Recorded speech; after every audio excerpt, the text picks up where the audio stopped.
জয়দেব দেখলো ওর মা নতুন একটা শাড়ি পরেছে, বাইরে দেখে এসেছে বাবার গায়ে নতুন নামাবলী। বাচ্চা ছেলে কি বুঝলো কে জানে, মায়েরা ও পোটমানির ভেতর থেকে নতুন একটা জামা বের করে, জামাটা বের করে উঠোনে গেছে, বাবার বুকের উপরে জামাটা রেখেছে।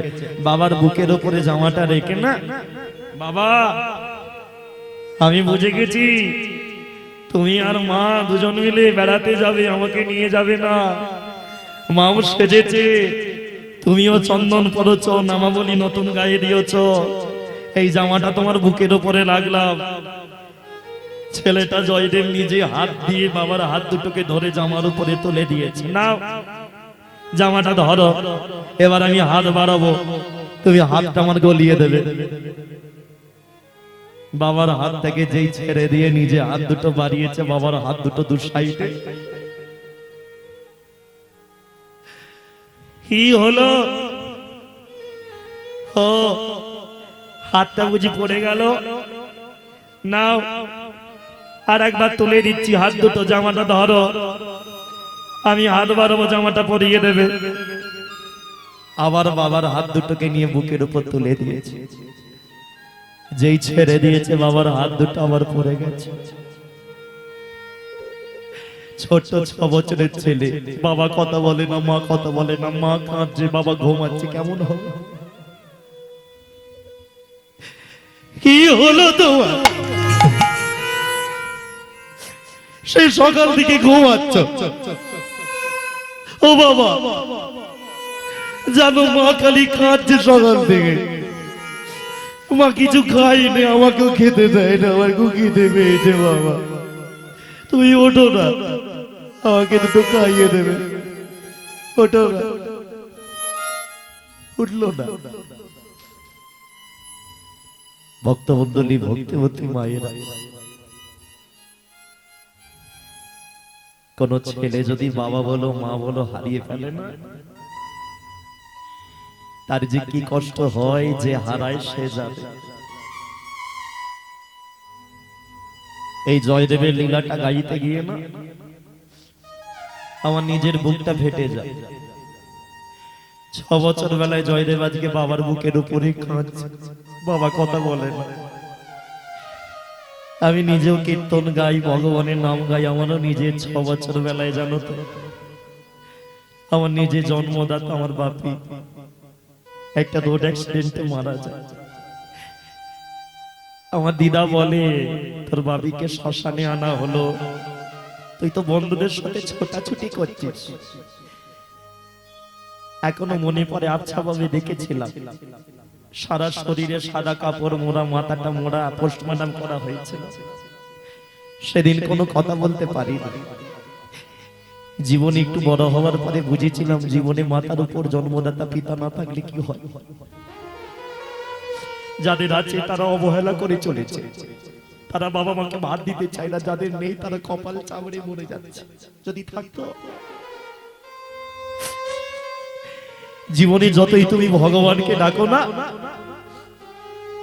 আমি গ্যারেন্টি দিয়ে বলতে পারি, আমি হরিনাম করি জানো, আমি যখন গানে বেরোই কোনদিন ওই ভগবান আমার গাড়ির সামনে এসে বলে না সাবধানে যাবি, বলে আমার মা। যখন ঘরে যাই রাত্রিবেলা কোনদিন ভগবান বলে না কিরে খেয়েছিস, বলে আমার মা। তাহলে জীবনে প্রথম প্রণামটা তুমি কাকে করবে, বাবা মা নাকি ভগবান? ভগবান নিজে তার প্রমাণ দিয়েছে, জীবনে আগে প্রথম প্রণাম তুমি বাবা মার চরণে করো। বলো নিমাই তো সন্ন্যাস নিয়েছিল, বৃন্দাবন যাবে বলে ভোরবেলা বেরিয়েছিল, যেতে কি পেরেছিল না। সচিমাই এমন চোখের জলে কেঁদেছিল, চোখের জলের জন্য নিমাইকে ফিরে আসতে হয়েছিল শান্তিপুরে অদ্বৈত আচার্যের বাড়িতে। অদ্বৈত আচার্যের বাড়িতে শান্তিপুরে মায়ের পা ধরে ক্ষমা চাইতে হয়েছিল নিমাইকে। বলো মা আমি কোথায় গেলে তুমি শান্তি পাবে? সচিমা বলেছিল বৃন্দাবন অনেক দূর, তোর কোনো খবর পাবে না, যেতে যদি হয় তুই জগন্নাথের কাছে যা। ওই জন্য বলে নীলা চলে মহাপ্রভু। ভক্তমণ্ডলী, ভক্তিমতী মায়েরা, এখানে যে কজন আছো আমি জানি না আর কোনোদিন তোমাদের বৃন্দাবন ছকে আসতে পারবো কিনা, আমি জানি না আর কোনোদিন কীর্তন গাইতে পারবো কিনা, আমি জানি না। কিন্তু একটা কথা আমি যাওয়ার আগে তোমাদের বলতে পারি, জীবনে যাই হয়ে যাক না কেন কোনোদিন বাবা মাকে কাঁদাবে না, কোনোদিন ওই বুড়ো বুড়িটা চোখ দিয়ে জল ফেলাবে না। অনেকে বলি দাদা তুমি জানো না আমার মা কত খারাপ, আমার বাবা কত খারাপ, আমার বউকে নিয়ে কত লোকের কাছে নিন্দা করে বেড়ায়। আমি তাদের বলি আমরা যখন ছোট ছিলাম হাজারটা ভুল করতাম, আমাদের বাবা মা তো আমাদের কোলে আগলে ধরেছিল। বয়সকালে বাবা মা যদি একটু মাথা ভুলে যদি দুটো ভুল কথা বলে আমরা কি তাদের আলাদা করে দেবো? ঘরে ঝগড়া হয়, মায়ের সাথে বউয়ের ঝগড়া হলে দেখবে আমরা ছেলেরা সব থেকে বেশি বিপদে পড়ি, কিন্তু আমরা কুলাঙ্গারও হয়ে গেছি। আমরা বউকে বোঝাতে পারি না। আমরা পরের দিন সকালে মাকে বলি মা আজ থেকে তোমার ভাতের হাঁড়ি আলাদা। বুড়ো বাবাটা প্রতিবাদ করতে এলে বুড়ো বাবাটাকে লাথি পর্যন্ত মেরে দেয়। আমি তাদের বলি ওরে কার হাঁড়ি আলাদা করছিস? জীবনে যে তোকে প্রথম ভাত খাওয়া শিখিয়েছিল তার ভাতের হাঁড়ি আলাদা করছিস। জীবনে যে প্রথম হাত ধরে হাঁটা শিখিয়েছিল তাকে তুই লাথি মারছিস। কষ্ট লাগে কি জানো? আমার নিজের বাড়ি তো ছেলে হয়েছে, আমি দেখি সন্তান হওয়ার আগে আমার স্ত্রীকে আমি খুব কাছ থেকে দেখেছি। একটা ছেলে জন্ম দেওয়া, সন্তানি জন্ম দেওয়া চারটিখানি কথা নয়। 10 মাস 10টা দিন রাতের পর রাত জেগে যন্ত্রণা সহ্য করা, তারপরে বাচ্চা ভূমিষ্ঠ হওয়ার পর থেকেও কম কষ্ট নয়, কত রাত জাগতে হয়। আমি যত কষ্ট আমার স্ত্রীকে দেখেছি না, আমি পরের দিন সকালবেলা উঠে আমার মায়ের ঘরে গিয়ে মায়ের পাতা ধরে কাঁদতাম, মা তাহলে আমার সন্তান জন্ম দিতে গিয়ে আমার স্ত্রী যদি এত কষ্ট পায়, তুমিও তাহলে আমাকে জন্ম দিতে গিয়ে একদিন এতটাই কষ্ট পেয়েছিলে। মায়ের পাটা ধরে কাঁদি, মা খালি হাত বোলাই মাথায়, কাঁদিস না, সবাই কেমনটা করতে হবে। খারাপ লাগে কি জানো? আমরা যখন ছোট ছিলাম পায়খানা করে মেখে বসে থাকতাম, মায়েরা খেতে বসেও সেই অবস্থায় ছুটে এসে আমাদের কোলে তুলে নিত। আর আমাদের বাড়ির বুড়ি মাটা বয়সকালে যদি কাপড়ে পায়খানা করে মেখে থাকে, আমরা নাকে রুমাল চাপা দিয়ে মায়ের কাছে যাই পরিষ্কার করবার জন্য, আমাদের বড় নাকি গন্ধ। তোমরা যতই যাও না মন্দির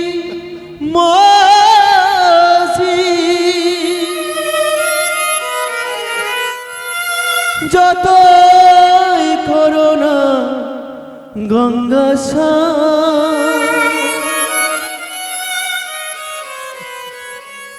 বাবা মাকে না বাঁচলে ভালো হয় না খুশি ভগবান। ও দয়া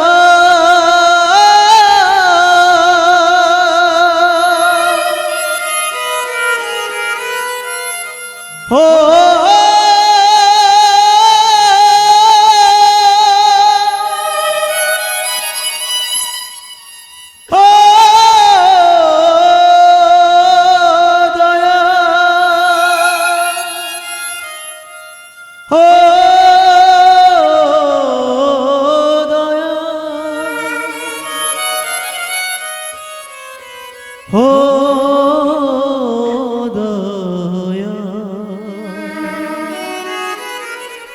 জয়দেব কাঁদি, কিন্তু কিছু করার নেই। কি গো তোমাদের কি কাজ নেই? কাঁদো, তোলো, কাঁধে তোলো, ওর মাকে ঘর থেকে বের করো, চলো বেলা বয়ে যাচ্ছে শ্মশানে। বলো হরি হরি বল, বলো হরি হরি বল, বলো হরি হরি বল, বলো হরি হরি বল। চিতা সাজানো হলো, ভোজদেব ব্রাহ্মণকে তোলা হলো, আগুন ধরানো হলো, চিতা জ্বলছে। ভক্তমণ্ডলী ভক্তিমতী মায়েরা জয়দেবর মায়ের আঁচলটা ধরেছে। মা মা বাবাকে আগুন দিয়েছে, বাবা কোথায় যাবে মা? জয়দেব তোর বাবার সাথে যে আমাকে যেতে হবে বাবা, তুমি চলে গেলে আমি কার কাছে খাবো মা? কেন? হরি দীনবন্ধু চিরদিনের বন্ধু, জীবের চির সুখে দুঃখে। ওরে জয়দেব, বাবা মার অবর্তমানে একমাত্র প্রিয়জন হলে যে ভগবান, তাই আমি তোর বাবার সাথে যাব। তুই আজকে থেকে বন্ধু করে আগলে ধরবি ভগবান। এইটুকু বলে দিয়ে ছেলের মাথায় হাতটা বুলিয়েছি, তাই গিয়ে দিয়ে দিল স্বামীর উপরে। জয়দেব সীতার দিকে দেখলো না, ছুটে গেল রাধা মাধবের মধ্যে। কৃষ্ণ, তুমি তো ভগবান, তুমি কেন এমন ভগবান যে যত বেশি তোমায় ডাকে তুমি তাকে তত বেশি কষ্ট দাও, যে তোমার নাম করে তুমি তাকে তত বেশি কাঁদাও, যে তোমাকে পুজো করে না, নাম করে না, তাকে তুমি দেখতেও পাও না। ভক্তমণ্ডলী, ভক্তিমতী মায়ের এই কথা মিথ্যে নয়, সত্য। যারা বেশি হরিনাম করে দেখবে তাদেরই বেশি কষ্ট, যারা ভগবানকে ডাকে না তাদের কোনো কষ্ট নেই। প্রশ্ন করে অনেকে, তাহলে হরিনাম করব কেন, ভগবানকে ডাকবো কেন? উদ্দেশ্য একটাই, মা, পড়াশোনা যারা করে তাদেরকে পরীক্ষা দিতে হয়, আর যে পড়াশোনা করে না তাকে পরীক্ষায় বসতে হয়।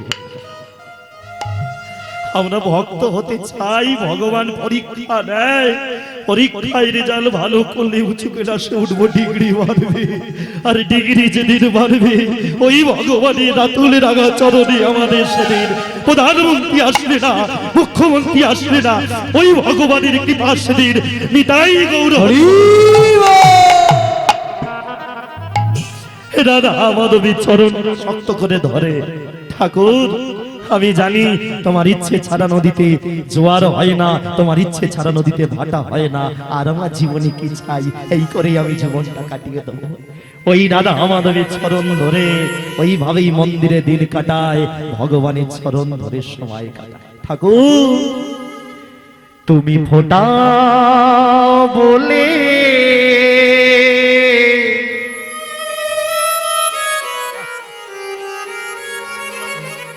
আমেরা ফুটি গো দয়া,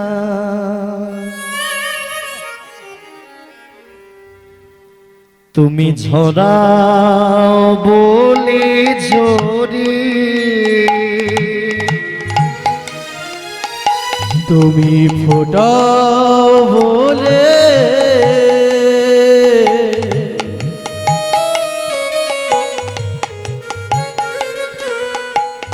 আমরা ফুটি গো দয়া,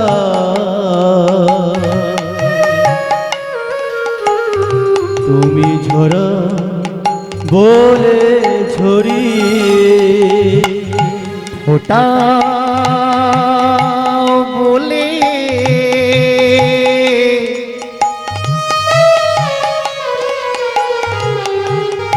আমেরা ফুটি গো দয়া,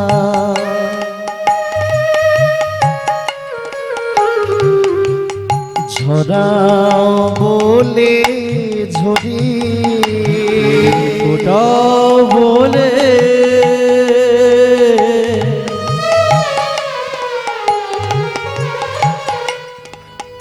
আমরা ফুটি গো দয়া,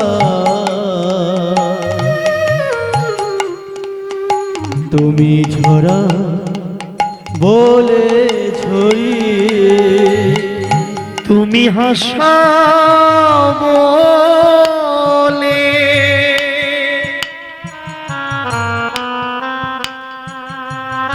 আমেরা হাসি দয়া,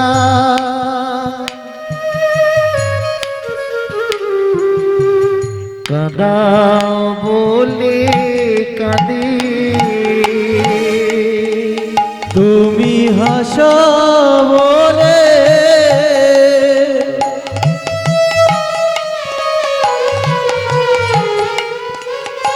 আমরা হাসি গো দয়া,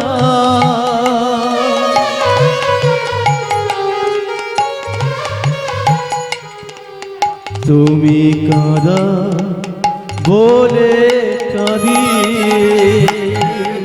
তুমি হাসা বলে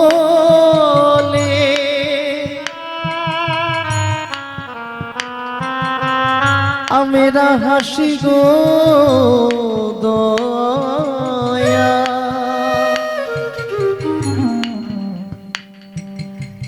কাদা বলে কাঁদে তুমি হাসা বলে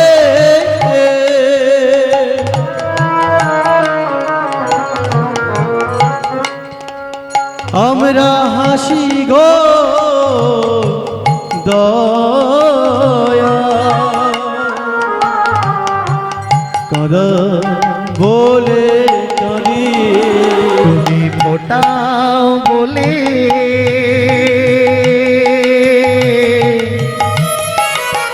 ফুটি গো দয়া ঝরাও বলে ঝরি ফোটা বলে আমরা ফুটি গো দয়া তুমি ঝরা বলে ঝরি তুমি ছড়াও বলে ঝরি তুমি ঝরা বলে ঝরি তুমি ঝরা বলে ঝরি তুমি ঝরা বলে ঝরি ভক্তমন্ডলী ভক্তিমতী মায়েরা তাহলে জীবনে কষ্টটা কোন জায়গায় জয়দেবের বুঝলে ছোটবেলায় 6 বছরে বাবা মা হারিয়েছিল আর কথাই বলে যার ভাবনা সে ভাববে আমরা ভাববার কে নাকি যে খাই চিনি যোগায় কি বলে চিন্তামণি ওই 6 বছরের জয়দেবের রাধা মাধবের মন্দিরে ঘরে আরে যায় না মন্দিরেই থাকে গ্রামের সবাই মিলে এসে বলে খোকা এখানে কি করে খাওয়া জুটবে জয়দেবে বলে কেন আমি তো মন্ত্র জানি না তাহলে পূজা তো আমি করতে পারবো না প্রসাদ হবে না তাহলে খাওয়া তোমার সত্যি এখানে জুটবে না গ্রামের ভক্তরা বলে খোকা বাবু তুমি তো ব্রাহ্মণের ছেলে নাই বা তুমি মন্ত্র জানলে আমরা দেখেছি তুমি ভগবানের যখন নাম গাও তোমার চোখ দিয়ে জল পড়ে তোমার মন তোর হয়ে গেছে মন্ত্র তোমার দরকার নেই হ্যাঁ মন তুমি রাধা মাধবকে দিয়ে ফেলেছো তোমার মন্ত্র আর করার দরকার নেই দেখতে দেখতে সময় যায় দেখিতে দেখিতে দিন কাটিতে লাগিল জয়দেবের বয়স আজ 19 বৎসর হইল দেখতে দেখতে জয়দেব ভক্তমন্ডলী মায়েরা 19 বছর ছোটবেলায় 6 বছরে বাবা মা হারিয়েছে সেই থেকে গ্রামে কোনো শুভ কাজ হয়নি কেন সবাই ভয় পায় ঠাকুর মশাই গিন্নিমা চলে গেল ঠাকুর মশাই গিন্নিমা পুজো করত ওনাদের ছেলে তো পুজোটা সেইভাবে করতে পারে না হয়তো ভক্তি আছে কিন্তু নিয়ম তো হয় না তাহলে যদি কোনো অমঙ্গল হয় বাস আজকে 19 বছরে জয়দেব রাধা মাধবের চরণে বসে রাধা মাধবকে জানাচ্ছে হে রাধা মাধব আমার বাবা মা ছোটবেলায় চলে গেছে তোমার কাছে আমার টাকা বাড়ি পয়সা কিচ্ছু চাওয়ার নেই একটাই জিনিস চাওয়ার তুমি এক কাজ করো আমাদের ছোটবেলায় যেমনটা আমাদের গ্রামে সবাই প্রসাদ পেতে আসতো সবাই যেমন পূজার সময় আসতো সেটা তুমি আরেকবার শুরু করে দাও রাধা মাধব দাও জয়দেব মনে মনে ভাবলো এটা আমাকেই শুরু করতে হবে এক কাজ করব আমি তো উপযুক্ত হয়ে গেলাম বয়স আমার উপযুক্ত হয়ে গেল তাহলে আমি যদি একটা বিয়ে যদি করে নিতে পারি ভক্ত একটা মেয়েকে সেই মেয়ে তাহলে আমার বউ পাড়ার অন্যান্য মেয়েগুলোকে বোঝাতে পারবে আর আমি পাড়ার অন্যান্য ছেলেগুলোকে বোঝাতে পারবো এই ভক্তমণ্ডলী ভক্তিমতী মায়েরা সংসার করো কিন্তু জীবনে এমন কাউকে বিয়ে করো না যার জন্য তোমার হরিনাম বন্ধ হয়ে যেতে পারে কারণ কথাই বলে সংসার সুখের হয় কি তারপর একটা পুরুষের গুণে নাকি রমণীর গুণে তার মানে কেন বলে ওই যে রাজার দোষে রাজ্য নষ্ট প্রজা কষ্ট পায় গিন্নির দোষে গৃহ নষ্ট লক্ষ্মী ছাড়া হয় জয়দেবের দেখতে দেখতে 19 বছর, 19 বছরের ছেলেটা জীবনে অনেক ঘাত প্রতিঘাত দেখেছে। হ্যাঁ, মাঝখানে একটা ঘটনাও ঘটেছিল। ঘটনাটা কি? ওই 20 বিঘা জায়গাটা একজন ব্রাহ্মণ দখল নিতে এসেছিল, যার নাম ছিল নিরঞ্জন চ্যাটার্জি। কাকা বলতো জয়দেবকে, মাথায় হাত বোলাতো, কিন্তু মাথায় হাত বুলিয়ে জায়গাটা নিয়ে নেওয়া ধান্দাই ছিল। ভগবান বলে দিয়ে ধন দেখে মন হরিণীতে কতক্ষণ, লোভে পাপ পাপে মৃত্যু। ওই চ্যাটার্জি লোভে পড়ে জায়গার পিছনে ছুটেছিল, ভগবান ওকে আগুনে পুড়িয়ে মেরে দিয়েছে।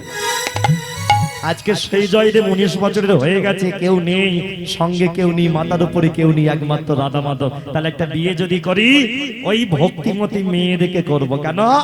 আমি ভক্ত, আমি নিরামিষ ভোজি, আমি প্রসাদ ভোজি, তাহলে আমার যে স্ত্রী হবে তাকেও হতে হবে প্রসাদ ভোজি নাকি? এখন আমি খাবো নিরামিষ প্রসাদ আর আমার বউ খালি মাংস মাংস করবে, হবে?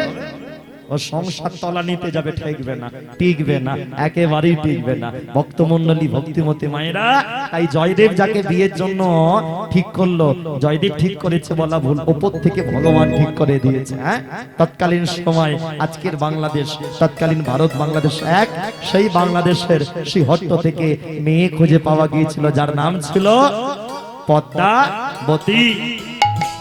বাবার নাম বৃপ্রবর দাস, মায়ের নাম প্রভাবতী, মেয়ে পদ্মাবতী। সেই মেয়ের সাথে জয়দেবের বিয়ে ঠিক হয়েছিল।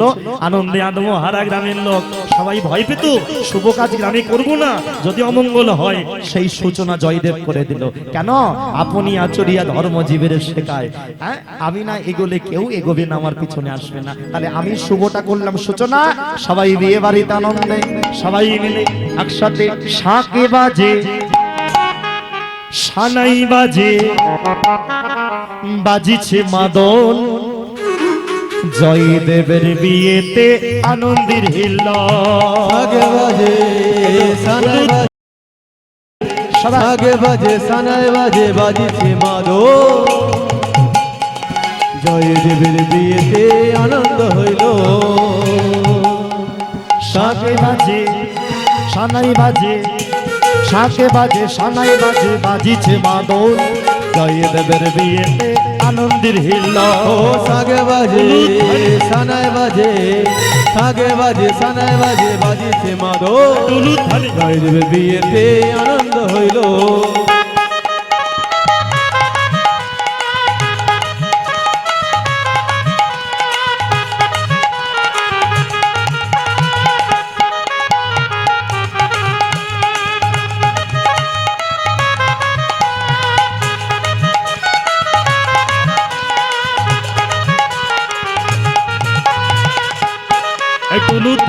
সবাই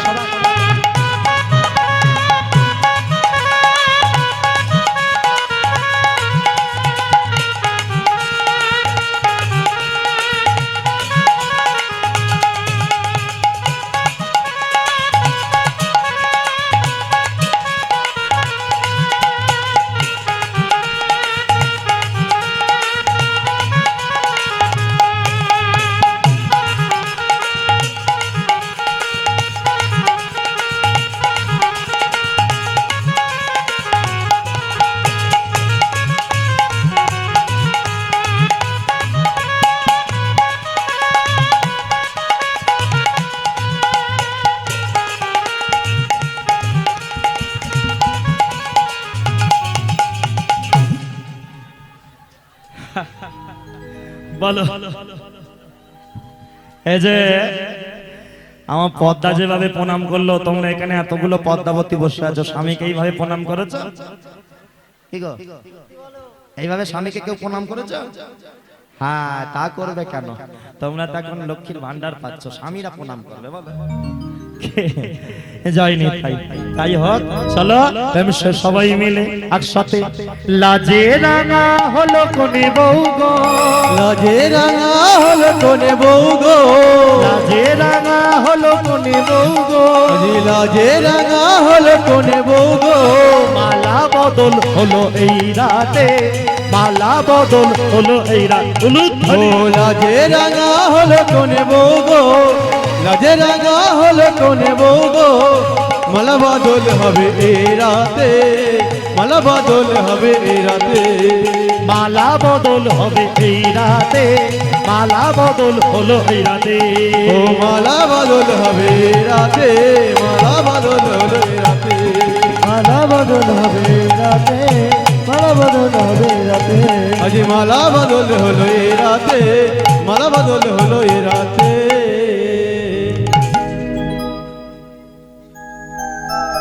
বলি একবার রাধা মাধবী কি জয়।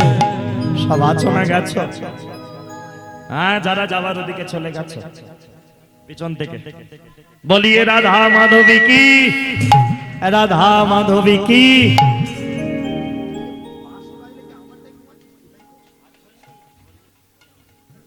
আর একটু জোরে বলিয়ে একবার রাধা মাধবী কি। ভক্তমন্ডলী ভক্তিমতী মায়েরা, বিয়ে হলো জয়দেব পদ্মাবতীর। এবার বিয়ের পরে লীলার শেষটা ভারী আনন্দের, মন দিয়ে শোনো। জয়দেব পদ্মাবতীর মাহাত্ম্যটা লীলার শেষেতেই আছে, শোনো। এই জায়গাটা কেউ মনে দিক করবে না, খুব মন দিয়ে শোনবে। আর এই সময় যদি কারো খিদে পায়, ঠিক আছে, আরো আধ ঘন্টা বাদে খেতে যাবে প্রসাদ পেতে। এই জায়গাটা শোনো। জয়দেব বিয়ের পরেই পাশে স্ত্রী পদ্মাবতীকে নিয়ে লেখা শুরু করলো। কি? একটা গ্রন্থ, যে গ্রন্থের নাম আগেই বলেছিলাম শুরুতে। নামটা মনে আছে? কি নাম বলেছিলাম? গীত গোবিন্দ। এখন গ্রন্থের নাম দিল গীত গোবিন্দম। শুরুতে একটা লেখা লিখলো কৃষ্ণ চরণম শরণম। আজ থেকে পদ্মাবতী বলল হবে না, হবে না, ওটা হবে রাধা কৃষ্ণ চরণম শরণম। তার মানে কি? আগে রাধা পরে কৃষ্ণ, আগে কৃষ্ণ নয়, আগে রাধা পরে কৃষ্ণ। হ্যাঁ, জয়দেব বলে না, আমার মা বলেছে হরিদিন বন্ধু, চিরদিনের বন্ধু, জীবের চির সুখে দুঃখে কৃষ্ণই আমার কাছে সব, আমি রাধা টাধাকে চিনি না। পদ্মা বলে স্বামী ভুল হচ্ছে, তত্ত্ব কিন্তু অন্য কথা বলছে, আগে রাধা পরে কৃষ্ণ। জয়দেব বলে না, আমার কাছে কৃষ্ণই আগে।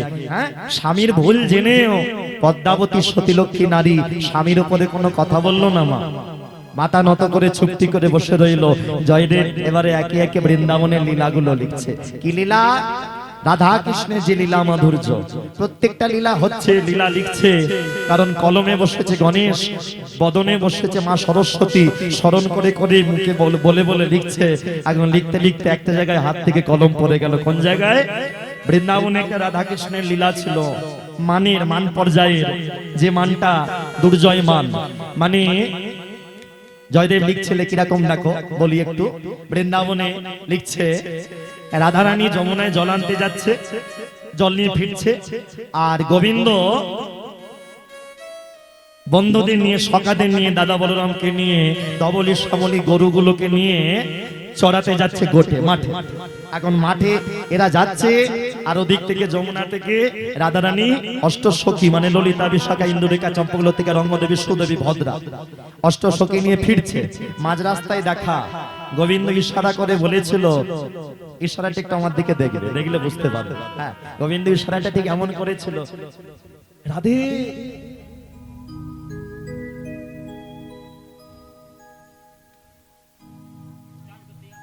বোঝালো। কি বুঝলো? ললিতাও দেখলো, বিশাখাও লিখলো, কিন্তু এরা বুঝলো না। রাধে কি ইশারা করলো? ললিতা বলছে কি ইশারা করলো? রাধা রানী বলে বুঝলি না? ওই যে মাথায় স্পর্শ করলো কেশ, বললো কেশর কুন্দ সাজাবে, আমি সন্ধ্যেবেলায় যাব, আসবো, লীলা হবে। আয়, ইশারা তো করে দিয়েছে, যে বোঝার বুঝে নিয়েছে। হ্যাঁ, যারা ভালোবাসা করে তারা জানে এগুলো, যারা ভালোবাসা করেছে তারা জানে, তারা ইশারা ভালো বোঝে। যারা ভালোবাসা করে না তারা ইশারা বোঝে না, তাই না? হ্যাঁ, যে দেখলে মদ খায় সে মদওয়ালা পার্টির ইশারা বোঝে। সত্যি কথা, যে মদ খায় সে মদের লোকের ইশারা বোঝে। হ্যাঁ, এই ধরো এখানে পাড়ার এখানের মধ্যে এত লোক দেখা হলো, খালি যে মদ খায় আর একজনকে যদি ইশারা করে এখানে কি করতে, খালি এখানে কি, বাস ও বুঝে গেল, তার মানে জঙ্গলের দিকে যেতে হবে, চল। ইশারা, ইশারাতে হয়ে গেল আস্তে আস্তে। ভক্তমন্ডলী ভক্তিমতী মায়েরা, জায়গাটা দেখো, ইশারা করে দিল গোবিন্দ। আর রাধারানী যমুনা থেকে ফিরে এলেন। এখন সন্ধ্যেবেলা কেশরকুঞ্জ সাজিয়ে বসে আছে, সুন্দর করে কেশরকুঞ্জ। আসার কথা গোবিন্দের সন্ধ্যেবেলা। গোবিন্দ কখন গিয়েছিল জানো মা? সকালবেলা, পরের দিন। হ্যাঁ, সন্ধ্যেবেলা যায়নি, পরের দিন সকালবেলা। তাহলে কি ভগবান মিথ্যে কথা বলেছিল? গোবিন্দ তাহলে কি মিথ্যেবাদী ভগবান?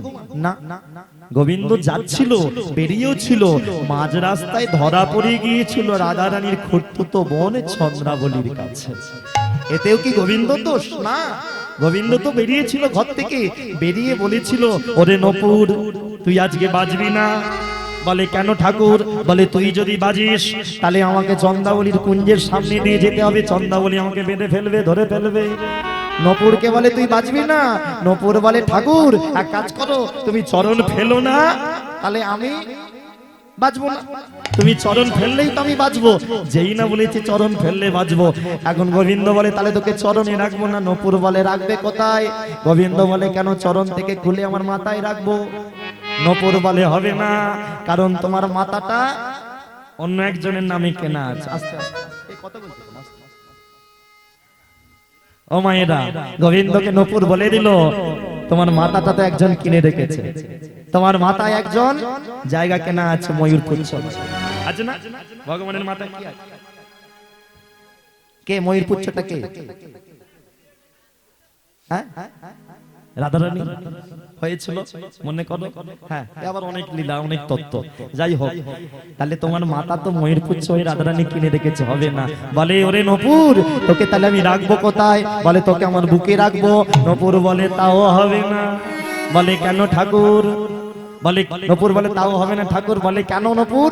বলে তোমার বুকেতেও তো একজন জায়গা কিনে রেখেছে। ও মায়েরা, ভগবানের বুকটা কার কেনা? মনে করো শ্রী বিষ্ণু নারায়ণের বুকে পদাঘাত করেছিল কে?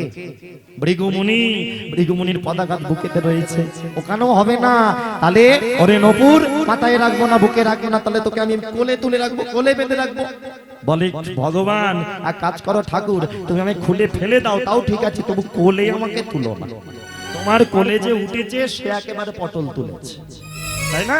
কার কথা বলছে? নপুর। হিরণ্যকশিপু প্রহ্লাদের বাবা কোথায় বসিয়ে মেরেছিল? কোলে না, কোলের উপরে। কেন? বর পেয়েছিল, হ্যাঁ, ব্রহ্মার থেকে। ঘরে মরবো না, বাইরে মরবো না, দিনে মরবো না, রাতে মরবো না, মাটিতে মরবো না, আকাশে মরবো না, মেয়ের হাতে নয়, ছেলের হাতে নয়, হস্তে নয়, শস্তে নয়। তাহলে এতগুলো বর পেয়েছে, হ্যাঁ, ভেবেছিল অমর।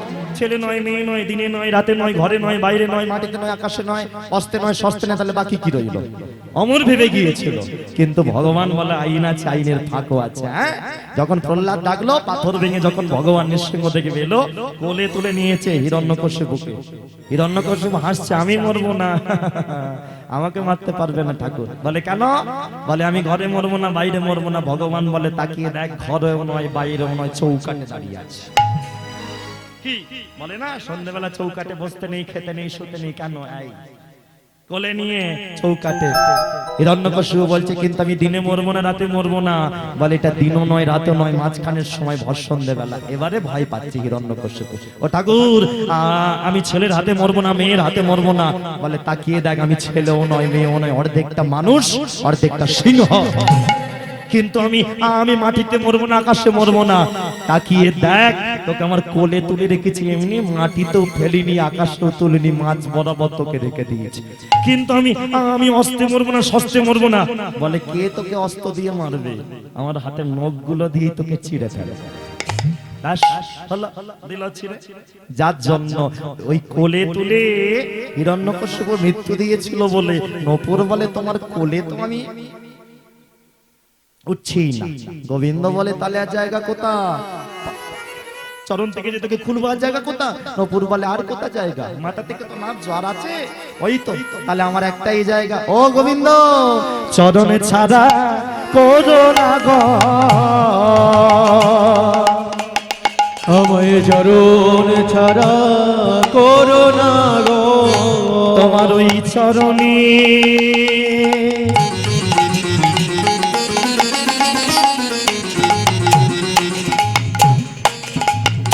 এই মিনতি,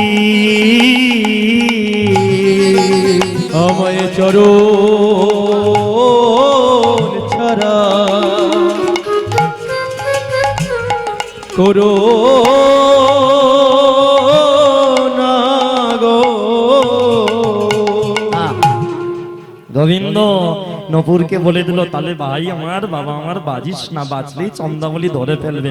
নপুরের রাগ হলো, তুমি আমাকে চরণ থেকে খুলে ফেলার ভয় দেখিয়েছো, আমি সারা রাস্তা কোথাও বাজবো না, চন্দ্রাবলীর কুঞ্জের সামনেতেই জোরে জোরে বাজবো। তুমি আমাকে চরণ থেকে খুলে দেবে ভয় দেখিয়েছো, আজকে দেখো আমি তোমার 12টা বাজবো। হ্যাঁ, ভক্তের মতো ভক্ত হলে ভগবানের সাথে লাগা যায় নাকি? নপুর বলে, সারা রাস্তা নপুর একটিও সাড়া করলো না, চন্দ্রাবলীর কুঞ্জের সামনে যেতেই একেবারে ঝমঝম ঝমঝম করে বেজে দিল। একেবারে ব্যাস, চন্দ্রাবলী সখীর কানে, সখীর থেকে খবর পেয়েছিল, রাস্তায় শুয়েছিল, বুকের উপর চরণ পড়েছে, আচ্ছা রে, সারা রাত গোবিন্দ গিয়েছিল কখন? সকালবেলা কেশরকুঞ্জে। হ্যাঁ, ললিতা দরজার সামনে দাঁড়িয়ে, রাধে ওই আসছে, নাগর এসে গেছে, ওই তো নাগর এলো। ব্যাস, নাগর যখন এলো রাধা রানীর মান ভাঙানোর জন্য, সেই জায়গাতেই গোবিন্দ বৃন্দাবনে এই একটা লীলা, এই লীলাটার জন্য গোবিন্দ রাধা রানীর মান ভাঙানোর জন্য কি করেছিল? রাধে তোমার রাতুল রাঙা চরণ খানামায় দাও, এই আমার মস্তকে ধারণ করলাম, আমার অপরাধ তুমি ক্ষমা করো, আমার ভুল তুমি মার্জনা করো। হ্যাঁ, এইখানেই বিখ্যাত শ্লোক, স্মর করল খণ্ডনম মম শিরসি মণ্ডনম দেহি পদপল্লব মোদারম। হ্যাঁ, আর পুরানো যুগে যখন কীর্তন হতো, এই জায়গায় সুন্দর একটা গানও গাইতো, এখনকার দিনে গাইলে মানুষ এমনি উঠে পালাবে। হ্যাঁ, এই যাবো না, 10টা 11 সাড়ে 10টা বাজতে চললো, মানুষের ঘুম সারা বছর ঘুমাচ্ছে, তাও ঘুম পূরণ হচ্ছে না, একদিন 12টা বাজলে অসুবিধে নেই, জীবনের 12টা বেজে গেলে খবর হয়ে যাবে। হ্যাঁ, ছোট করে একটুখানি বলি, দেখো আজকে গোবিন্দ বলছে, রাধে বলি দাও দাও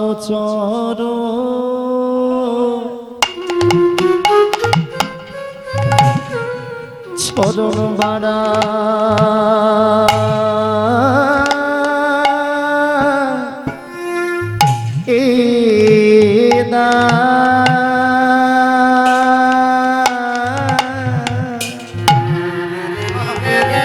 প্রভু হে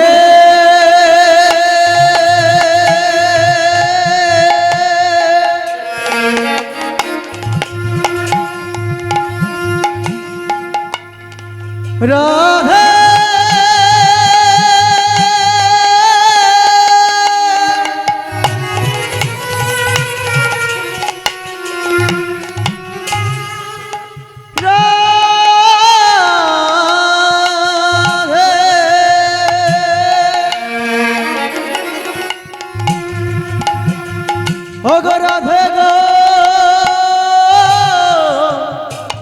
রাধে গো রাধে গো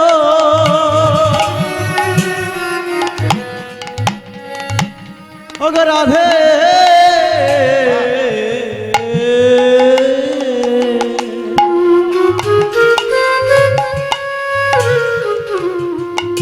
ওগো রাধে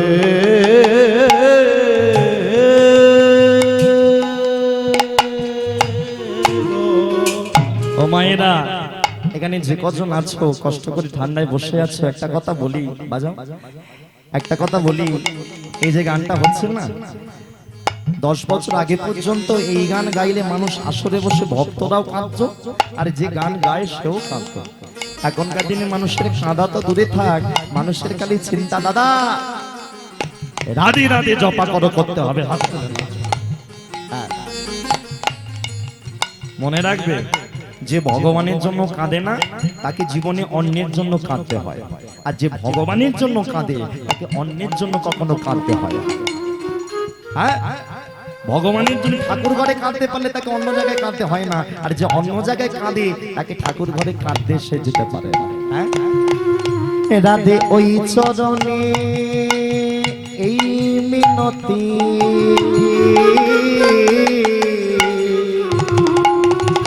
আমায় চরণ ছাড়া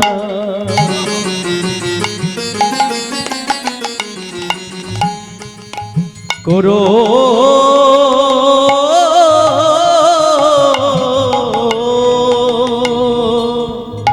করোনা গো,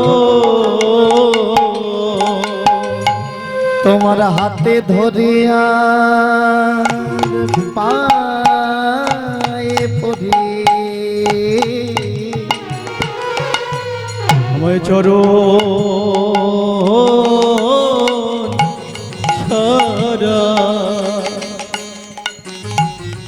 করো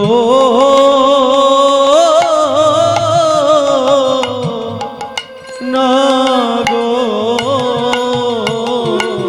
তোমার হাতে ধরিয়া পায়ে পড়ি চরণ ছাড়া করো না গো।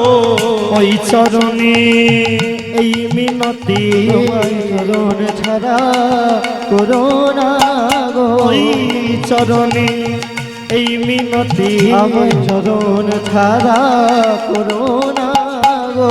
ওই চরণে এই মিনতি চরণ ছাড়া করো না গো। ধ্বনি মুখে করি চরণ ছাড়া করো না গো। রাধে দয়া কর বলে চরণ ছাড়া করো না গো। রাধে দয়া কর বলি চরণ ছাড়া করো না গো। রাধে দয়া কর বলি চরণ ছাড়া করো না গো। হরি হরি হরি বলি চরণ ছাড়া করো না। আমি ওই চরণ বড় ভালোবাসি। আমি চরণ ছাড়া করো না। আমি ওই চরণের অভিলাষী চরণ ছাড়া করো না গো। হরি হরি হরি বলি চরণ ছাড়া করো না গো। হরি হরি হরি বলি চরণ ছাড়া করো না গো। উলু ধ্বনি মুখে করি চরণ ছাড়া করো না গো। হরি হরি হরি বলি চরণ ছাড়া করো না গো। হরি হরি হরি বলি চরণ ছাড়া করো না গো। হরি হরি হরি বলি চরণ ছাড়া করো না গো। জানি ঠান্ডা পড়ছে আর 8 ঘন্টা এমনি লেট হয়েছিল দিকে যারা ঘরে যাব ভাবছো সেবা পাবো ভাবছো আর সত্যি সত্যি বলছি আর 10-15টা মিনিট কষ্ট করে বসে যাও লীলা শেষটা শোনো গোটা হাতি গলে গেল লেজটা না নিলে হয় হ্যাঁ ও মায়েরা এই জায়গাটা লিখছিল কি রাধারানী চরণ ধরে ক্ষমা চাইছে চরণ মাথায় তুলেছে এটা লিখছিল কি বৃন্দাবনে যে গেলাম লিখছিল কি জয়দেব এই জায়গাটাই লিখতে লিখতে হাত থেকে কলম ফেলে দিল ছি ভগবান উনি তো ভগবান অনাদিরাদি গোবিন্দ শ্রীকৃষ্ণ ভগবান ভগবান হয়ে রাধারানী একটা মেয়ে ছেলের পা ধরে মাথায় তুলেছে এটা আমি লিখবই না ছি আমাকে লোকে কি বলবে পদ্মা তেলের বাটি আমায় দাও আমার মাথায় ভুলভাল চিন্তা আসছে ভগবান নাকি রাধারানীর চরণ মাথায় তুলেছে এটা আবার হতে পারে আমি লিখবো না দাও তেলের বাটি দাও আমি অজয় নদীতে স্নান করতে যাব জয়দেবে তেলের বাটি নিয়ে অজয় নদীতে স্নান করতে গেল সেই সুযোগে ভগবান কৃষ্ণ আমার জয়দেবের রূপ ধরে দরজায় এসে দাঁড়ালো ওগো পদ্মাবতী এবারে দরজা খোলো পদ্মা দরজা খোলো পরে কথা হবে দরজা খুলতে বলো দরজাটা খোল আগে পরে কথা বলবো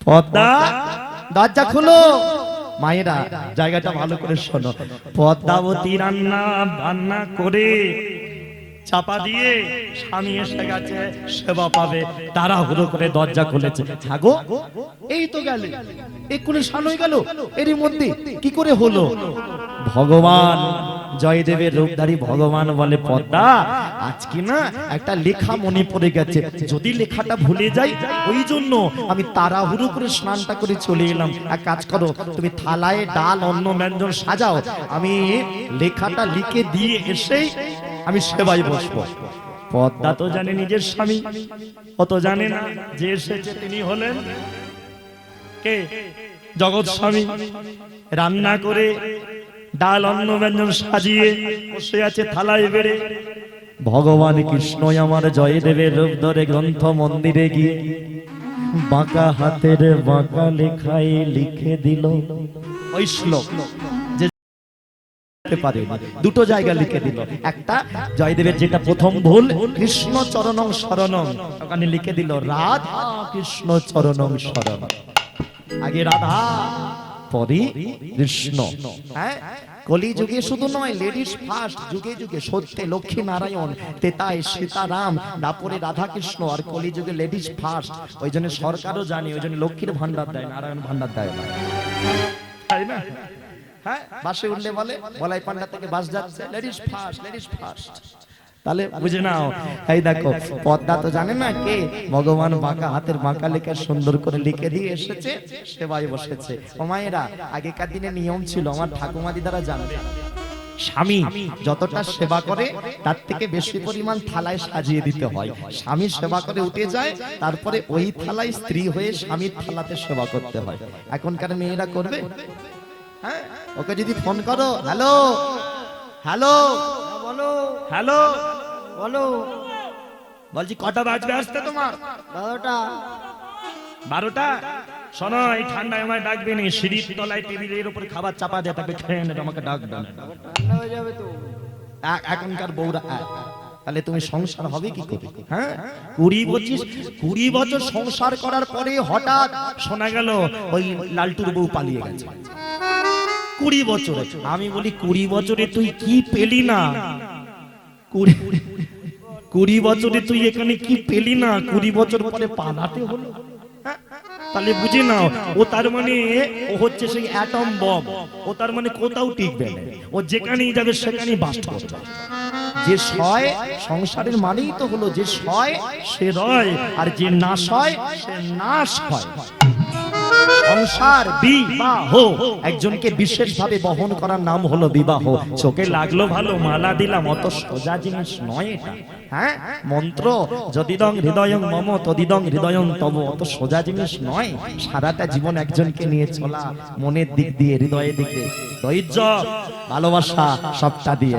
হ্যাঁ, ভগবান চালাক চতুরের শিরোমণি, উনি জানেন জয়দেব কতটা সেবা পায়, ঠিক ততটা পর্যন্ত সেবা করে ভগবান জয়দেবের রূপধারী ঠিক ততটাই সেবা করে উঠে ঘরে গিয়ে ঘুমানোর অভিনয় করে শুলেন।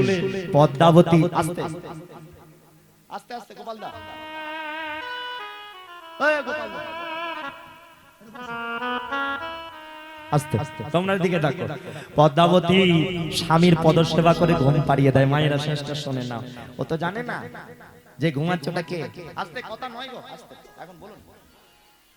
ও তো জানে না বিছানায় যে ঘুমাচ্ছটা কে। ও ভেবেছে নিজের স্বামী, নিজের স্বামী মনে করে পা টিপে দিচ্ছে। আহা, পা বললাম গো, অপরাধ মার্জনীয়। ভগবানের শ্রী চরণ, শুধু চরণ নয়, শ্রী চরণ। আমাদের পা, আমাদের ঠ্যাং, আমরা বলবো ভগবানের বেলায় বলবো শ্রী চরণ। পদ্মা তো জানে না এটা ভগবানের শ্রী চরণ, স্বামীর চরণ মনে করেছে। স্বামীর চরণ মনে করে পদসেবা করতে করতে, স্বামী তোমার চরণের তলায় এত আলো কেন? যাত্রার চরণ এত আলো কেন? ভগবান জয়দেবের রূপধারী বলে, পদ্মা আমার মন বলছে এতদিন মনে হয় তুমি মন থেকে সেবা করনি আমার, আজকে যে সেবাটা করছো এটা মনে হয় তোমার মন থেকে হচ্ছে, ওই জন্য আলো দেখতে পেয়েছো। পদ্মাবতী ভাবছে মনের ভুল হতে পারে, যাক সব বাদ দাও, চরণ সেবা করি, শ্রী চরণ সেবা করে। ও তো জানে স্বামীর চরণ, কিন্তু ও তো জানে না শ্রী চরণ সেবা করে। বাইরে এসে ভগবান ঘুমের অভিনয় করে ঘুমালেন জয়দেবের রূপধারী। বাইরে এসে পদ্মাবতী, যে সতীলক্ষ্মী নারী কোনোদিন স্বামীকে না দিয়ে নিজের সেবা পায় না, স্বামীর পরে সেবা পায়। ও জানে স্বামী ঘুমাচ্ছে, তাহলে এবার আমি সেবা পাই। ডাল অন্ন ব্যঞ্জন মাখিয়ে সবই মুখে এক গাল তুলতে যাবে, এমন সময় আসলে জয়দেবে দরজায় এসে দাঁড়িয়ে, ও গো পদ্মা দরজা খোলা, দরজা খোলো, ও গো পদ্মা দরজা খোলো, দরজা খোলো, ও গো পদ্মা দরজা খোলো, ও গো পদ্মা দরজা খোলো। পদ্মাবতীর অবস্থাটা কিরকম হবে মায়েরা? পদ্মাবতীর মুখে ডালন্ন ব্যঞ্জন, ও তো কোনোদিন স্বামীকে না দিয়ে সেবা করে না। পদ্মাবতী মনে মনে ভাবে, হায় হায় হায়, আমার স্বামী তো ঘরে ঘুমাচ্ছিল, তাহলে বাইরে হঠাৎ স্বামীর কণ্ঠ করতে এলো, তাহলে বাইরে যে ডাকছে ওটা কে? পদ্মাবতী কোন দিকে যাবে মোটে ভেবে পায় না, টেনশন চিন্তা, হায় হায় গো, আমার মনে হয় মাথা খারাপ হলো, আমার তো স্বামী ঘরে ঘুমাচ্ছে, তাহলে বাইরে ওটাকে, তাহলে কি আমার ঘরে স্বামী বাইরে স্বামী, ঘরে স্বামী বাইরে স্বামী, ঘরে স্বামী বাইরে আমার স্বামী, ঘরে স্বামী বাইরে স্বামী, হায় হায় আমার কি হলো, ঘরে স্বামী বাইরে স্বামী, হায় হায় আমার কি হলো, ঘরে স্বামী বাইরে স্বামী, ঘরে স্বামী বাইরে স্বামী, ঘরে স্বামী বাইরে স্বামী, ঘরে স্বামী বাইরে স্বামী। হ্যাঁ, মেয়েদের ভাব তেমন থাকে না, দেখবে টেনশনে পড়লে শাড়ি আঁচলটা ধরে। হ্যাঁ, পদ্মাবতী ভাবছে কোন দিকে যাব, আমার স্বামী তো ঘরে ঘুমাচ্ছে, ওনাকে ডিস্টার্ব করবো না, বাইরেরটাকে এসেছে দেখবো। গিয়ে দরজাটা খুলে নিজের স্বামী, আসল স্বামীকে দরজাটা খুলে বলছে, এই যে বলো তুমি কে, বলো কিরাম অবস্থা হবে। ওখানে যে আমার কাকা চাদর গায়ে দিয়ে গান শুনছে, ধরো ঘরে গেল, কাকিমা দরজা খুলে যদি বলে তুমি আবার কে, হ্যাঁ হার্ট ফেল হয়ে যাবে না কাকা? যার জন্য করি চুরি সেই বলে। কিন্তু ভগবানের থেকে ভক্ত বেশি চালাক। হ্যাঁ, হরিনাম কৃষ্ণ নাম বড়ই মধুর, যেজন কৃষ্ণ ভজে সে বড় চতুর। জয়দেব ঠান্ডা মাথায় বলে, পদ্মা আমি কি, তার মানে তোমার স্বামী কি ঘরে আছে? আছে মানে সেবা করে ঘুমাচ্ছেন, তুমি কে?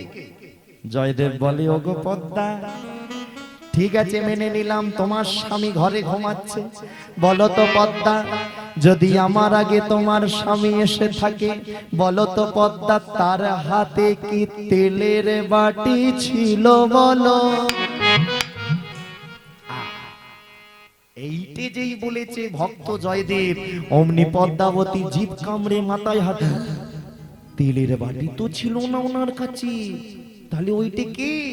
আর ওদিকে ভগবানের কি অবস্থা, উনি তো ঘরে ঘুমের অভিনয় করেছিলেন, উনি ভাবছেন সর্বনাশ, সব অভিনয় ঠিক করলাম, তেলের বাটি তো নিতে ভুলে গেছি। ভগবান ভাবছে পালাই বাবা, নালে আজকে হাতে নাতে ধরা পড়বো নাকি। ভগবান অদৃশ্য, পদ্মা তিনি কোথায় জানো?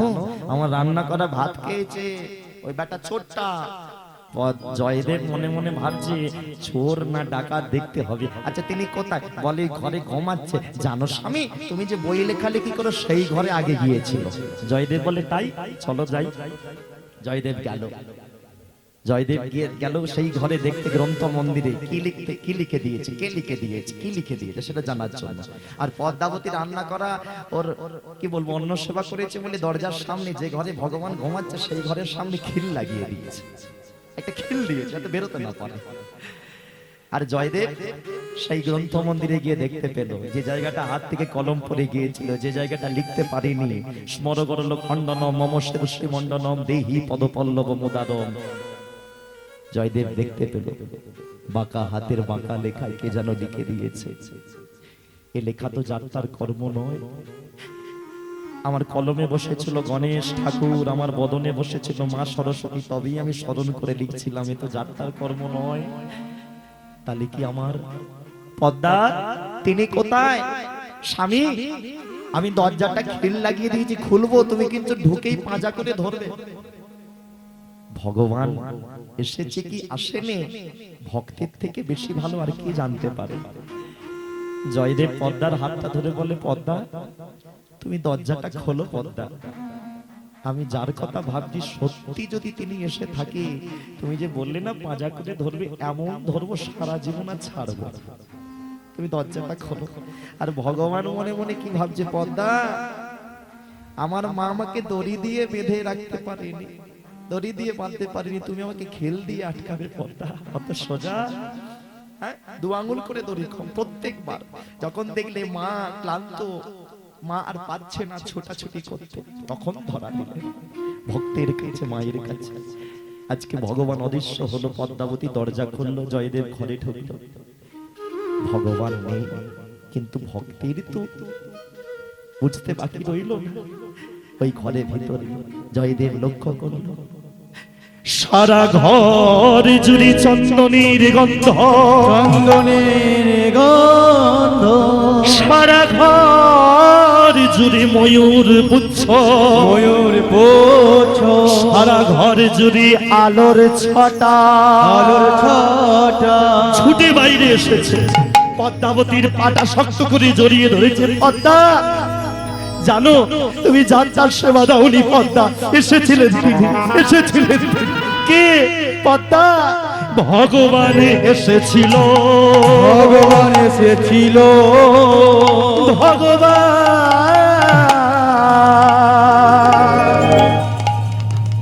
এসেছিল,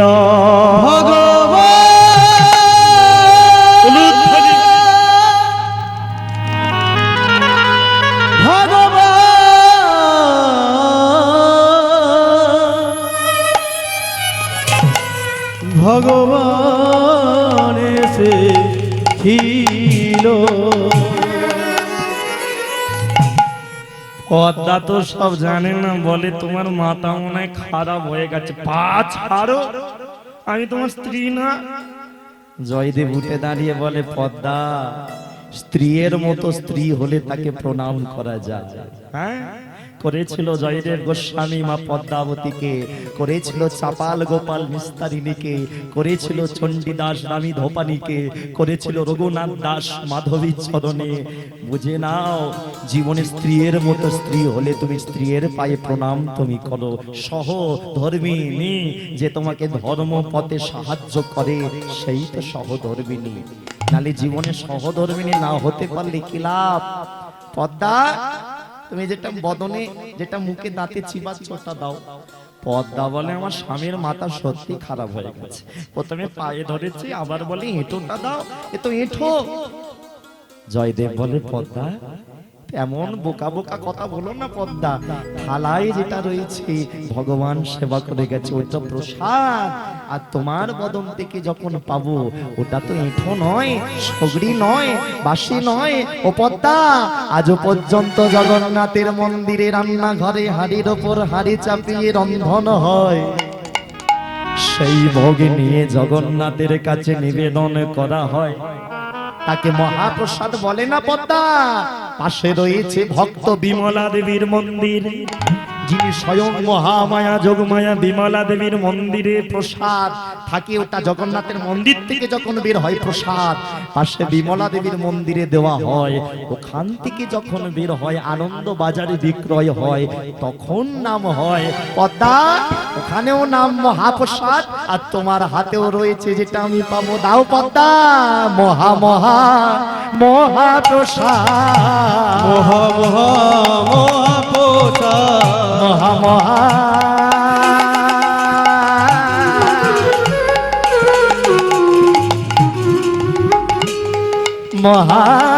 মহাপ্রসাদ, এই মহা মহা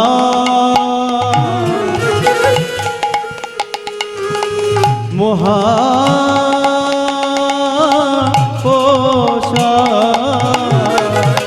বলে আমায় একটু দাও গো পদ্মা। মহা মহা মহাপ্রসাদ, আমায় একটু দাও গো পদ্মা। মহা মহা মহাপ্রসাদ, আমায় একটু দাও গো পদ্মা। মহা মহা মহাপ্রসাদ, বদন ভরে সেবা করি, মহা মহা মহাপ্রসাদ, হৃদয় মাঝে ধরে রাখি, মহা মহা মহাপ্রসাদ, হৃদয়ে ছাড়া করব না গো। মহা মহাপ্রসাদ, হৃদয় মাঝে ধরে রাখি, মহা মহা মহাপ্রসাদ, হৃদয় মাঝে ধরে রাখিব, মহা মহা মহাপ্রসাদ, হৃদয় মাঝে ধরে রাখিব, মহা মহা মহাপ্রসাদ। ও মায়েরা, দিনটা পৌষ সংক্রান্তির দিন ছিল। জয়দেব গোস্বামী পদ্মাবতীর বদন থেকে মহাপ্রসাদ পেলেন, পদ্মাবতীর হাত ধরে নিয়ে গেলেন, চলো পদ্মা। কোথায় যাবি স্বামী? কেন? যার জলে স্নান করতে গেলাম, সেই সুযোগেই তো ভগবান এলো, তাহলে তারও তো কম পাওনা কিছু নয়। ও ছিল বলেই তো আজকে ভগবান আসতে পারলো। তাহলে ওই অজয় নদীর কাছে যাব না? পৌষ সংক্রান্তির দিন জয়দেব গোস্বামী মা পদ্মাবতীকে সঙ্গে নিয়ে গেলেন কোথায়? অজয় নদীর পারে। অজয় নদীর জলে মহাপ্রসাদ দিলেন। ওরে অজয়, এই কৃপা রইল, এই মহাপ্রসাদ তোর জলে দিলাম। আগত সময় আজকের দিনে যদি কোনো ভক্ত ভক্তি সহকারে তোর জলেতে স্নান করতে পারে, এই মহাপ্রসাদের কৃপা তাদের হলেও হতে পারে, হতে পারে, হলেও হতে পারে, হলেও হতে পারে, মহাপ্রসাদের কৃপা তোদের হলেও হতে পারে, মহাপ্রসাদের কৃপা তাদের হলেও হতে পারে। তাহলে আজও পর্যন্ত পৌষ সংক্রান্তির দিনে লাখ লাখ ভক্তরা ছুটে যায়। আমি হাত জোর করে তোমাদের একটা জানাই, জীবনে একবার টাকা খরচা করে যাবে, তারাপীঠ যাও, নবদ্বীপ যাও, একবার হলেও তোমরা যাবে।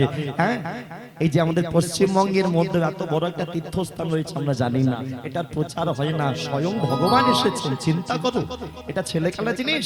স্বয়ং ভগবান সেখানে তার পদধূলি দিয়েছেন। সেই জায়গায় অবশ্যই যাবে, অজয় নদীর পাড়ে যাবে, রাধা মাধবের মন্দিরে প্রণাম করবে। কনকনে ঠান্ডায় যাদের শরীর খারাপ, স্নান না করতে পারো, অজয় নদীর জল তুলে আনবে। ওই জল কাজে লেগে যাবে। কি কাজে লাগবে? অনেকে বলতে পারো কি কাজে লাগবে, কেন? বাড়িতে অনেকে দেখবে ওই জল পড়া রাখে। আমি বলি জল পড়া মন্ত্রপ্রত জল, কে ওঝা তার টাকা দরকার কি আছে? এই জল নিয়ে এসো, মহাকুম্ভে জল নিয়ে আসো। ছেলে পুলে বাড়ির কারো শরীর খারাপ করলে ছিটিয়ে দাও, গুলিয়ে দাও। এর থেকে দামি জিনিস আর কি আছে? হ্যাঁ, হরিবাসরের বাতাসা নিয়ে যাও, এর থেকে দামি প্রসাদ আর কি আছে? আর কিছু নেই। হে ভক্তমন্ডলী, ভক্তিমতী মায়েরা, ওই পৌষ সংক্রান্তির দিনে একবার যাবে। এই বাংলার বুকেতে এত বড় তীর্থস্থান এখনো প্রচার পায় না। আর আমি এই লীলাটা কেন গাই জানো? আমি সবার মধ্যে দিয়ে জানাতে চাই, আমাদের সরকারের চোখে আকৃষ্ট করতে চাই। মন্দিরটা প্রায় ভগ্ন দশা। রাধা মাধবের মন্দিরটা একদিকে ভেঙে যায়, একদিকে করা হয়, মন্দিরটা সংস্কার হয় না। আমরা হিন্দুরা সবাই যদি এক হতে পারি, কলিযুগের মাটিতে এত বড় একটা তীর্থস্থান আমাদের, সেটা একটু সুন্দর হয়। হ্যাঁ, নতুন মন্দির হলো খুব গর্ব, কিন্তু যেটা আদি সেগুলোকে তো সংস্কার করা দরকার নাকি? মনে রাখবি, একটা কথা বলি, আজকের দিনে খুব দামি কথা, মন্দিরে আমরা যে লাখ লাখ টাকা দান করি, হ্যাঁ, সেই টাকাতে কিন্তু সরকারের ভাগ থাকে। সরকার কিন্তু সেখান থেকে টাকা নেয়, সে যে কোনো সরকার বলো। কিন্তু অন্য ধর্মের যে সব চার্জ বলো, খ্রিস্টানদের চার্জ বলো, মুসলিমদের দরগা বলো, মসজিদ বলো, সেখানে দানের টাকা কিন্তু সরকার হাত দেয়। হ্যাঁ, তাদের টাকায় তাদের শিক্ষা হয়। আর আমাদের মন্দিরের দানের টাকায়, যে পুরীর মন্দির, সব থেকে বড় লোক মন্দির কোথায়? তিরুপতি বালাজি, সব থেকে দামি, সব থেকে বড় লোক মন্দির। এত রোজগার, সরকার সেখানে ভাগ নাই। তাহলে বুঝে নাও, আজকে আমরা হিন্দুরা আছি বলে দেশ আছে, হিন্দুরা আছি বলে পৃথিবী আছে। হিন্দুরা না থাকলে সব ধ্বংস হয়ে যাবে। হ্যাঁ, তাই সবাই মিলে আমরা আনন্দ করে গাইব। দেখো দেখো, জয়দেব গোস্বামী ভগবানকে স্মরণ করছে। এসো ঠাকুর, আমি তোমাকে একাকে দেখবো না, আমি বুঝে গেছি তোমার রাধা ছাড়া তুমি কোথাও যায় না। হ্যাঁ, স্ত্রী ছাড়া চলে না। ভক্তমন্ডলী, ভক্তিমতী মায়েরা, ভজন করতে গেলে পাশে স্ত্রীকে দরকার। যার জন্য জীবনে বিয়ে করা অবশ্যই দরকার। হ্যাঁ, স্ত্রী ছাড়া হয় না। ত্রেতা যুগে রামচন্দ্র সীতা যখন চলে গেল কোথায়? আশ্রমে, তখন একটা যজ্ঞ করেছিলেন। ব্রাহ্মণীর আদেশের পাশে সোনার সীতা দেবীর মূর্তি তৈরি করে যজ্ঞ সম্পন্ন করতে হয়েছিল। কেন? পাশে স্ত্রী ছাড়া কোনো যজ্ঞ, কোনো পূজা, কোনো অর্চনা 100% সফল হয় না। সেই জন্য সঙ্গে রাধা রানীকে নিয়ে ভক্তের আকুল ডাকে জয়দেব আর পদ্মাবতী, আর ওদিকে ভগবান রাধা কৃষ্ণ দর্শন করছে। আমরা দর্শন করব। কালাচা ও কালাচা,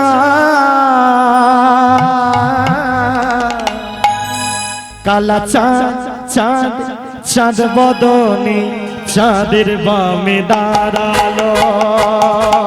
ও কালাচাঁদ, ও কালাচাঁদ, কালাচাঁদ, ও কালাচাঁদ, কালাচাঁদ, চাঁদ চাঁদ, চাঁদ বদনে চাঁদের বামে দাঁড়ালো। কালাচাঁদ, চাঁদ, চাঁদ, চাঁদ বদনে চাঁদের বামে দাঁড়ালো। কালাচাঁদ, চাঁদ চাঁদ, চাঁদ বদনে চাঁদের বামে দাঁড়ালো। চাঁদের বামে দাঁড়ালো রাই স্বামীর বামে দাঁড়ালো ভক্তগণ সবে মিলে উলুধ্বনি করো। ও চাঁদের বামে দাঁড়ালো রায় শ্যামের বামে দাঁড়ালো ভক্তগণ সবে মিলে হরি হরি বলো। শ্যামের বামে দাঁড়ালো রায়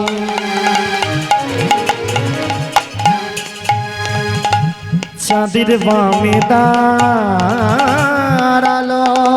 ভক্তগণ সবে মিলে উলুধ্বনি করো।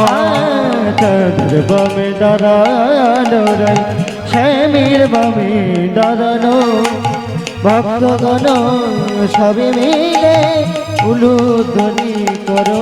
কালা চাঁদি চাঁদি চাঁদি চাঁদ বদনি চাঁদের বামে দাঁড়ালো। কালা চাঁদ চাঁদ চাঁদ বদনি চাঁদের বামে দাঁড়ালো।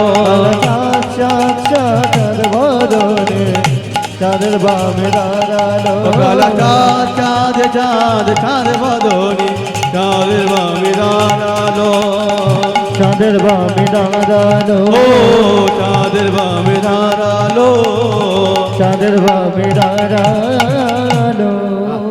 দেখো আমি এখনো মিলন দিইনি, উঠতে বলিনি, সব উঠতে পারছি। ধৈর্য আর নেই গো। আজি ভক্ত আরে ভগবানের মিলন হলো। আজ ভক্ত আরে ভগবানের মিলন হইল।